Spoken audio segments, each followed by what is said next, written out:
Secara umum bahwasanya musibah terjadi karena dua hal.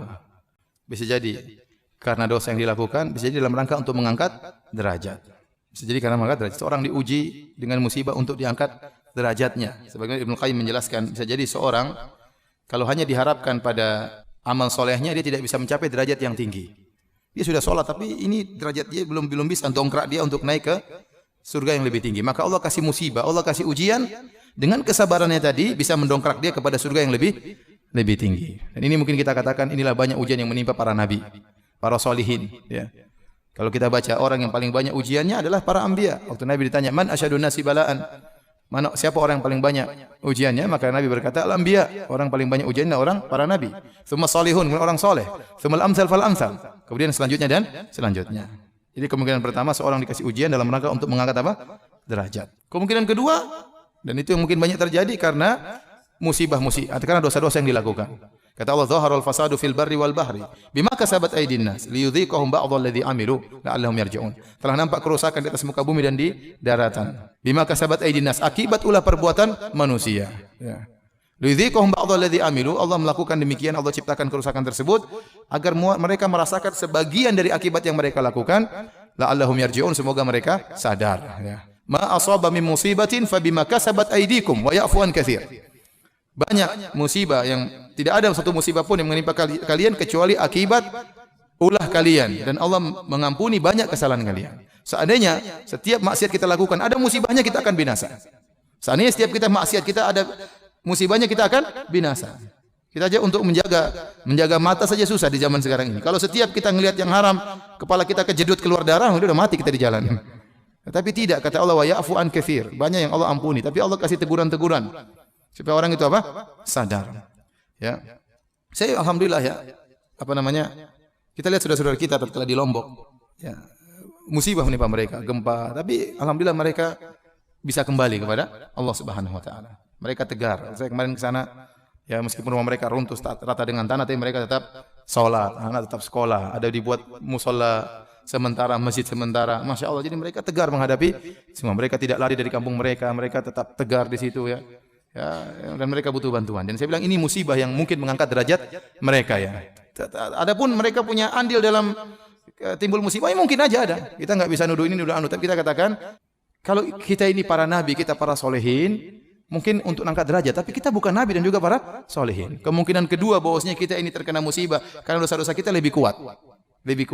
Tetapi tatkala kita yang seorang karena saya mau diangkat derajat, emang ente siapa? Ente nabi, ente solehin, ya. Dosa ente banyak, dosa kita banyak. Ibu-ibu dosanya banyak, udah banyak, ya. Banyak, itu ngaku banyak, ya. Bapak-bapak juga banyak, ya. Oleh karena kalau kita kena musibah, ya wajar, kita tidak bisa jaga pandangan, kita nggak bisa menjaga pendengaran, kita nggak bisa menjaga lisan, kita nggak bisa jaga komentar, gatal komentar sana komentar sini, kita nyebarin berita hoax, kita nuduh yang tidak, ya. Banyak hal, ya. Kita suudzon, kita ini, kita anu, ya, ibadah belum beres, ya.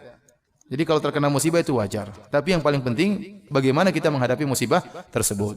Makanya kalau ada orang sakit kita bilang apa? Tahur insyaallah. Doanya apa? Tahur insyaallah. Tahur itu artinya apa? Semoga kau disucikan dari dosa-dosamu. Makanya dia mengatakan la tasubbul humma, jangan kau mencela humma. Itu demam, karena demam itu bisa mengulangi dosa-dosa. Ya. Ya, terkadang orang doa, Ustaz semoga sehat selalu. Saya juga tidak ingin sehat selalu, ya. Sekali saya juga tidak ingin sakit selalu, tidak. Ya, tapi terkadang Allah kasih kita sakit untuk menegur kita. Ya. La tasubbul humma, jangan kalian mencela demam, karena demam itu bisa mengurangi apa? Dosa-dosa. Jadi kalau ada keyakinan bahwasanya musibah menimpa, ya, karena sebagian dosa-dosa, itu benar. Tapi bukan berarti orang yang tidak terkena musibah lebih afdal daripada yang terkena musibah. Ya. Betapa banyak orang dikasih istidraj. Sanastadrijuhum min haitsu la ya'lamun, kami biarkan mereka tapi mereka sadari. Nanti Allah, ya, siksa mereka di akhirat. Ke dalam hadis kata Nabi sallallahu alaihi wasallam, "Idza arada Allah bi 'abdihi khairan ajjala lahu al-uqubata fid dunya.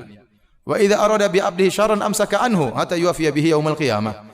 Jika Allah menghendaki kebaikan bagi seorang hamba, Allah segerakan hukumannya di dunia. Jika Allah menghendaki keburukan bagi seorang hamba, Allah tunda hukumannya dan Allah akan balas di akhirat kelak secara sempurna. Ya. Jadi kita bilang belum tentu dosa-dosa di Jakarta lebih ringan daripada dosa-dosa di Lombok atau di Palu, belum tentu. Kita tidak tahu kenapa tidak ada musibah Jakarta. Ada sebab, mungkin ada orang yang berdakwah, mungkin ada orang yang berdoa, mungkin ada hal-hal yang Allah sehingga tidak jadi musibah, ya.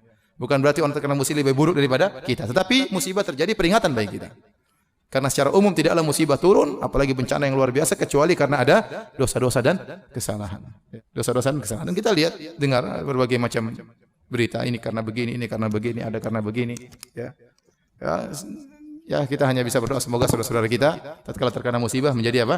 Sabar, dan semoga Allah mengangkat derajat mereka. Adapun jika menghadapi musibah dengan maki-maki, dengan tidak sabar, maka tidak ada faedahnya. Musibah tersebut bisa memperburuk mereka, semakin menjatuhkan derajat mereka di sisi Allah. Maka tugas kita menasihati mereka agar sabar dalam menghadapi musibah, dan lebih utama kita segera memberi bantuan kepada mereka. Wallahu a'lam bishawab.